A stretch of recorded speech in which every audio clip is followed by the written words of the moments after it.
السلام علیکم ورحمۃ اللہ نحمدہ ونصلی علی رسولہ الکریم اما بعد فاعوذ باللہ من الشیطان الرجیم بسم اللہ الرحمن الرحیم ان اللہ وملائکتہ یصلون علی النبی یا ایہا الذین آمنوا صلوا علیہ وسلموا تسلیما۔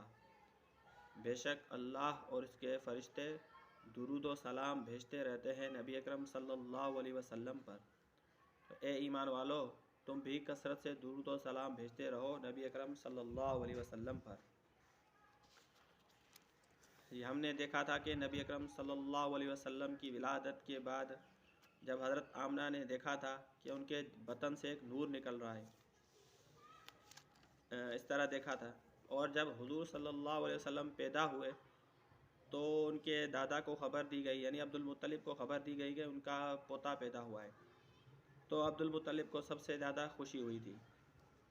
اسی طرح جب اس زمانے میں عربوں کا یہ رواج تھا کہ وہ شہری بچوں کو دیہاتی عورتوں کے پاس بھیجتے دودھ پلانے کے لیے، تاکہ وہ جو بچے ہیں وہ جو گاؤں کی جو زبان ہے، عربی زبان، وہ سیکھ سکیں اور گاؤں کی عورتوں کا دودھ پی کر طاقتور بنے۔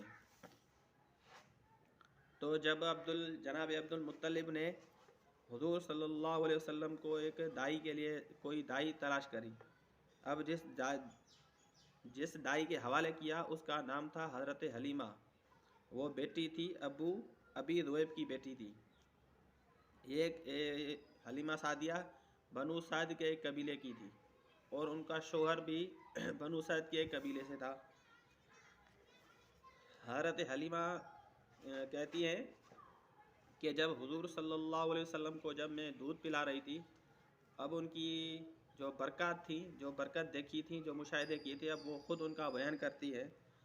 حضرت حلیمہ کہتی ہیں کہ میں اپنے شوہر کے ساتھ اپنا ایک چھوٹا سا بچہ لے کر بنو سعد کی کچھ عورتوں کے ساتھ قافلے میں شریک ہو گئی، اور میں اپنی ایک گدھی پر سوار ہوئی، اور ہمارے پاس ایک اونٹنی بھی تھی، لیکن بخدا اس میں ایک قطرہ بھی دودھ کا نہ تھا، اور ادھر بچہ جو ہے بھوک سے بلکتا، اور ہم رات بھر سو نہیں سکتے تھے۔ نہ میرے سینے میں بچے کے لیے کچھ ہوتا، نہ اونٹنی سے اس کی خوراک ہو پاتی، بس ہم بارش اور خوشحالی سے آس لگائے بیٹھے تھے۔ میں اپنی گدھی پر سوار ہو کر چلی تو وہ کمزور تھی، اور دبلے پن کے سبب اتنی سست رفتار نکلی کہ جو قافلے والے ساتھ تھے وہ بھی تنگ ہو گئے۔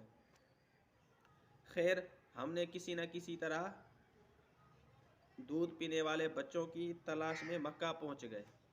پھر ہم میں سے کوئی عورت ایسی نہیں تھی جس پر رسول اللہ صلی اللہ علیہ وسلم کو پیش نہ کیا گیا ہو، مگر جب اسے بتایا جاتا کہ آپ صلی اللہ علیہ وسلم یتیم ہیں تو وہ آپ کو لینے سے انکار کر دیتی، کیونکہ ہم بچے کے والد اور دادا سے تحفے طائف کا امید رکھتے۔ ہم یہ کہتے کہ یہ تو یتیم ہے، بھلا اس کی بیوہ ماں ہمیں کیا دے گی۔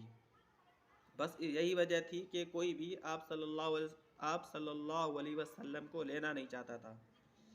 ادھر جتنی عورتیں بھی میرے ہمراہ آئیں، حضرت حلیمہ فرماتی ہیں کہ جتنی عورتیں بھی میرے ہمراہ آئیں ان کو کوئی نہ کوئی بچہ مل گیا، صرف مجھے ہی نہ مل سکا۔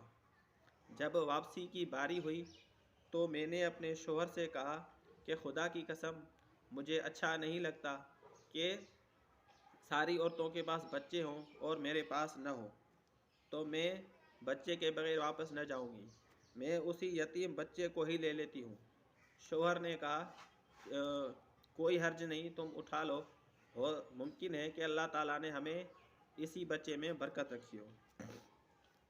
حضرت حلیمہ کہتی ہے کہ جب میں بچے کو لے کر اپنے ڈیرے پر واپس آئی اور اسے اپنی آغوش میں رکھا تو اس نے جس قدر چاہا، دونوں سینے دودھ کے ساتھ اس پر امن پڑے، اور اس نے شکم سیر ہو کر دودھ پیا۔ اس کے ساتھ اس کے بھائی نے بھی شکم سیر ہو کر دودھ پیا، پھر دونوں سو گئے۔ حالانکہ اس سے پہلے ہم اپنے بچے کے ساتھ سو نہیں سکتے تھے۔ ادھر میرے شوہر اونٹنی دونے گئے تو دیکھا کہ اس کے تھن بھی دودھ سے لبریز ہیں۔ انہوں نے اتنا دودھ دوہا کہ ہم دونوں نے